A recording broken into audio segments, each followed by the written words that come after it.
Hello, my name is Henry and welcome to the full review of Ivacy VPN. To ensure that you pick the best VPN service to help regain your privacy and security online, I spend countless hours putting countless services to the test to make sure you get honest recommendations for the best services.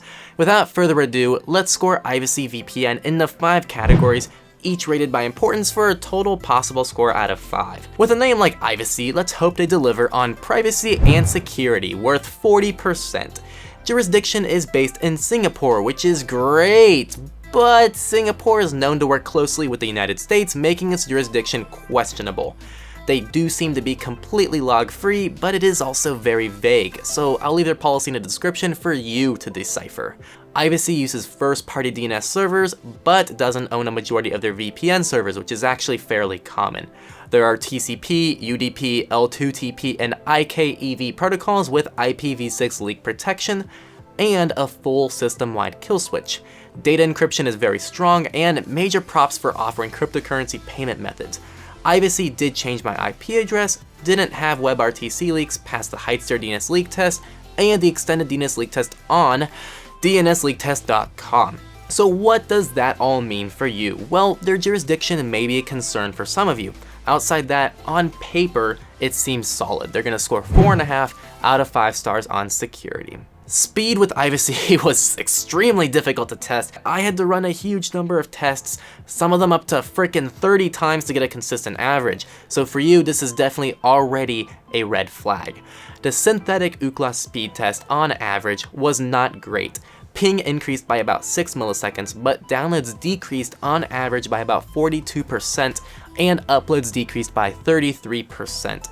Additionally, I had to throw out countless tests which were absurdly low. These anomalies happened right after an all-time high in speed testing, so consistency was awful. It's almost as volatile as the cryptocurrency market. For the Ubuntu P2P torrent download test, the fastest server I found saw a huge drop-off in performance in the initial test, but then in the next 2 tests, it performed almost just as well as not using the VPN at all. So speeds were great here. Now, downloading the Ubuntu ISO directly from their website proved to be almost impossible.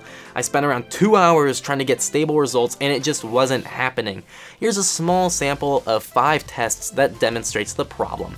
Without the VPN, speeds are consistent. I used their Smart Connect, which connected me to Australia. This was actually very good. Then I ran a second test with the same fast Australian server and it took twice as long as the test right before it. I tried Canada and US, and things just weren't good. This pattern continued for a very long time, and it proved to be almost impossible to accurately test the service. Scoring this might be the only thing more trivial than getting it to work.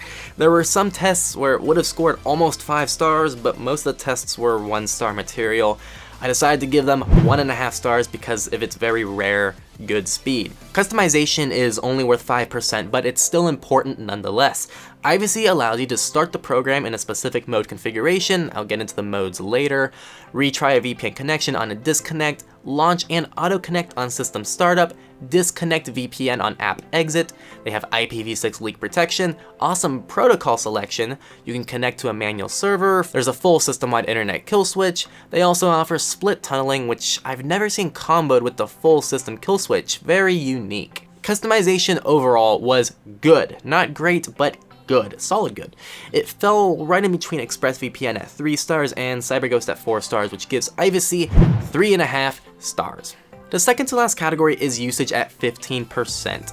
The Windows program was nice. There are 4 different modes you choose depending on what you're wanting to do. Smart Connect though, at least for me, was pretty dumb. I kept auto-connecting to different countries around the world like Canada, Germany, and Australia, then the United States, Canada, which are nowhere near the fastest servers for me, at least they shouldn't be since they're so far away. Outside that, I was still pretty happy with the Windows program. macOS keeps those 4 modes and has most of the settings from Windows with a few left out like the kill switch, which really sucks. There is no Linux client, so you will have to use profiles with Openvpn. Android was pretty awesome. The main page has Not So Smart Connect, an ability to choose locations, and a Purposes tab. Maybe they can rename that. They also offer a system kill switch, split tunneling so you can pick what apps to run the VPN through, and multi-port to scan for open ports. So this was just a great experience, especially for a mobile device. One complaint I have is there is no notification for when you're using the VPN, unlike something like Nord, which does have a handy notification tab. Ivacy was just like Android, but with less settings. You can thank Apple for that. The experience was good here. I did find this light app on the App Store. Don't use this, it's not good. Ivacy also doesn't seem to censor any type of traffic, unless you're African. More on that later. Usage ended up scoring 2.5 stars. I took off half a star for their faulty smart/dumb connect, half a star for lack of settings on Mac OS, 1 star for no Linux client, and the minimal iOS app in combination with no notification area on Android made up half a star loss. The very last category worth 20% is stability. There were issues. First, I was unable to connect to the LA server, I mentioned this already, for a couple days. No matter how many times I tried, it didn't let me, and on the third day, it magically worked again. Second, during my Ubuntu PDP test, the VPN straight disconnected for no reason, which immediately exposed my real IP address. This, my friend, is why the system-wide kill switch is one of the most important settings in any VPN, which Ivacy does offer. So my inability to connect to the LA server is going to take off half a star. Also, I'd normally subtract a full star for disconnects, but it only happened once and the risk can be minimized by enabling the kill switch, which they do offer on some clients. So I gave them the benefit of the doubt, only subtracting another half star for a total stability score of 4 out of 5. Before I give you guys the final score, let me go over some other important things to mention about Ivacy. They allow up to 5 simultaneous devices, over 450 servers in over 100 locations, and average server selection at best. Price-wise, they are amazing. The cheapest plan is their 2-year plan for $2.04 a month, which is just so cheap. And they even offer a 5-year subscription for $1 a month. I did find a Chrome and Firefox extension, which is pretty neat. Now, a huge red flag, they do not allow African users unless you're South African. It's straight written in their terms and conditions.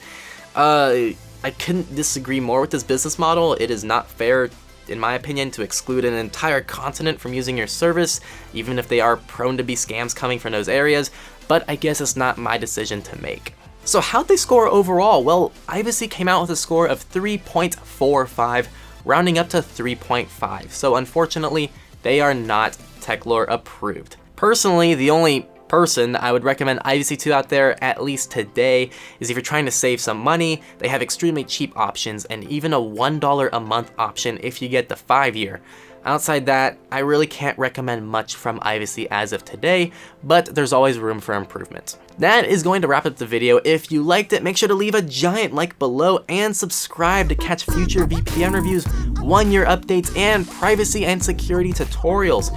Don't forget to follow all the good stuff to be a part of the community, and I will see you all next time on Techlore. Have a frickin' dickin' awesome, cool, and chill, Mauritius day.